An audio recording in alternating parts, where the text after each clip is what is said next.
Laidos draugas Lidl. Taip gyventi verta. Nuojauta man tikrai kuždėjo, kad vaikai pasirinks būtent tos putliuosius, skaniuosius kotletus, kurių gamyboje mes nenaudojame svogūno, nes tikrai didžioji dalis vaikų nemėgsta svogūno ir būtent svogūną aš pakeičiau obuoliu, kuris duoda sultingumo ir minkštumo. Tai taip pat naudosiu skonio ženklo vištieną ir būtent šlaunelių mėsą tam, kad jinai būtų sultingesnė, nes jeigu naudosime vištienos krūtinėlę, galite tai daryti, bet tada įdėkite daugiau obuolių, kad iš tiesų būtų daug sulčių. Dėsiu Lovilio mocarelos ir dar vienas toks paslaptingas ingredientas, kuris tokio pinkatiniškumo suteiks, tai yra saliamio dešros. Bet jį nesumalsime į bendrą masę, o supjaustysime gabalėliais, kad kai valgys vaikai, kad truputį jaustųsi tą dešrytę. Ir rozmarinas ir česnakas. Tai viskas labai paprasta, į virtuvinį kombainą. Dedu vištieną, mes pagaminsime apie 20 putliųjų kotletukų, tai 4 šeimos nariam apie pusę kilogramos vištienos reikėtų naudoti. Tada dedu česnako kelias skilteles, šiek tiek rozmarino, suteiks labai gardaus aromato. Jeigu mėgstate labiau lietuvišką skonį, galite įdėti truputį kmynų. Lovilio mocarelos sūrio, tada vienas kiaušinis ir obuolys. Obuolį mes nulupame ir tada tiesiog įpjaustome obuolį pagal skonį. Druskas ir pipirų, uždarom ir sumalam.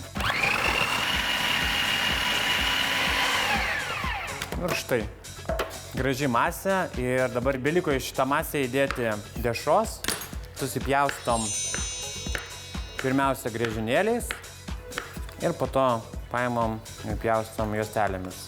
Tokiamis juostelėmis.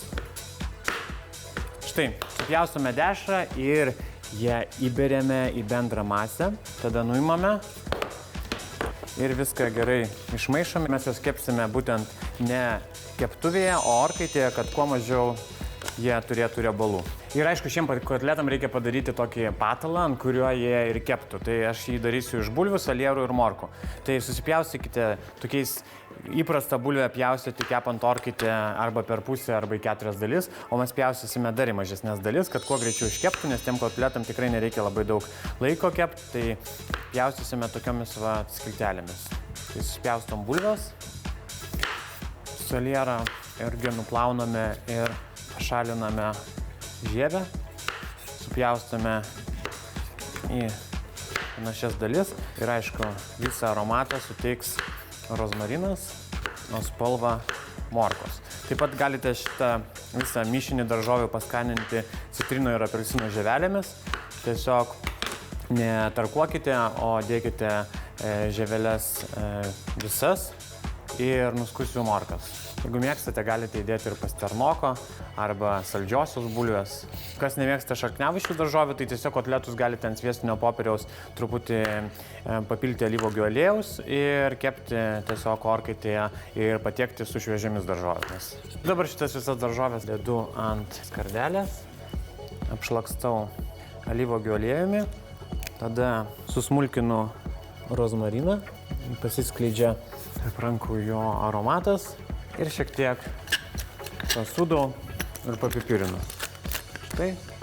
Ir dabar iš esamos masės aš formuoju kotletukus. Rankas suvildome šaltu vandeniu ir darome tokios mini spurgų dydžio kotletukus ir dedame ant daržovių patalo. Turėkite omeny, kad dešra yra pakankamai sūri ir bekepiant tas sūrumas dar labiau jaučiasi, tai tiesiog nepersūdykite pačios vištienos maltos. O stebuklingas, aišku, ingredientas ir pagrindinis triukas, tai čia yra būtent obuolio, todėl kad jis suteiks kotletam minkštumo, nebus kotletukai aštrus ir vaikai tikrai nepastebės svogūno likučių ir todėl jiem tas patikalas ypatingai patiks. Ir kaip matėte laidos pradžioje, tikrai patiko. Ir taip visus kotletukus sudedame ant viršaus ir viską šaunu į 185 laipsnių įkaitintą orkaitę ir kepsime apie 25-30 minučių, kol daržovės iškeps, o kotletai apskrus. Statom 185 laipsnių temperatūrą su karšto oro apipūtimu.